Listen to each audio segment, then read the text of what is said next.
CM Chandrababu Anakapalli పర్యటనలో అధికారుల నిర్లక్ష్యంపై తీవ్ర విమర్శలు వినిపిస్తున్నాయి. సీఎం కాన్వాయ్లోని అంబులెన్స్కు ఒకవైపు చంద్రబాబు ఫోటో, మరోవైపు వైసీపీ మాజీ ఎంపీ ఫోటో ముద్రించారు. వైసీపీ రంగులతో ఉన్న అంబులెన్స్పై ఇద్దరు ఫోటోలు చూసి అందరూ అవాక్కయ్యారు.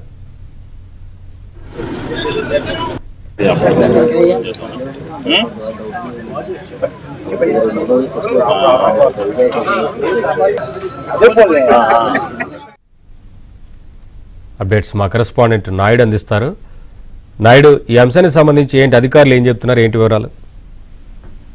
నవీన్, ఇప్పుడు ఆల్రెడీ స్వయాన ముఖ్యమంత్రి పర్యటనలో అది ముఖ్యమంత్రి కాన్వాయ్ లో ఈ వెహికల్ పెట్టారు. ఒకవైపు ప్రస్తుతం ఉన్నటువంటి ముఖ్యమంత్రి నారా చంద్రబాబు నాయుడు అంటే ఎప్పుడో ఎంపీగా అనకాపల్లి చేసినటువంటి సత్యవతి ఫోటోని వెనకాల పెట్టి వేసినటువంటిది. అలాగే రంగులు కూడా మనకు వైసీపీ హయాంలో ఉన్నటువంటి రంగుల్ని ఉంచినటువంటి పరిస్థితి కనిపిస్తుంది. అంటే ఇప్పుడు ప్రభుత్వం మారినప్పుడు కూడా ఇప్పుడు అక్కడ అధికారులు తీరు కానీ ఇది కానీ మారలేదనడానికి ఇదే ఉదాహరణ.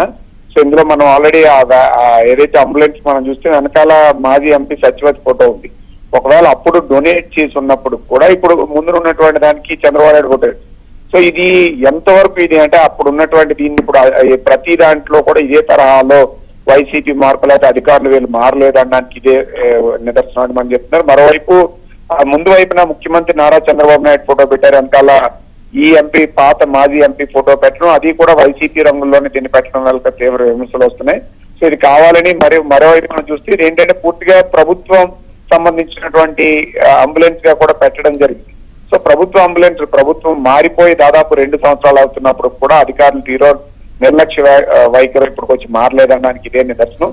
సో చాలా వరకు సచివాలయాల్లో కావచ్చు, కొన్ని కార్యాలయాల్లో కూడా ఇదే తరహాలో దర్శనమిస్తున్నటువంటి పరిస్థితి అయితే కనిపిస్తుంది. ఇప్పటికైనా సరే ప్రభుత్వంలో ఉన్నటువంటి పెద్దలు కావచ్చు, ప్రభుత్వ అధికారులు కావచ్చు, ప్రభుత్వం మారినా అక్కడ వ్యవస్థ లేకపోతే వ్యక్తులు మారారనే విషయాన్ని గ్రహించి వాటిని మార్చాల్సినటువంటి అవసరం ఉంది. మరోవైపు ముఖ్యమంత్రి పర్యటన సందర్భంగా ఆయనకి పెట్టిన కాన్వాయ్లో ఇది పెట్టడం ఇప్పుడు చర్చనీయాంశంగా మారినటువంటి పరిస్థితి ఉంది. దీనిపైన అధికారులు ఏం చెప్పారనేది చూడాల్సినటువంటి అవసరం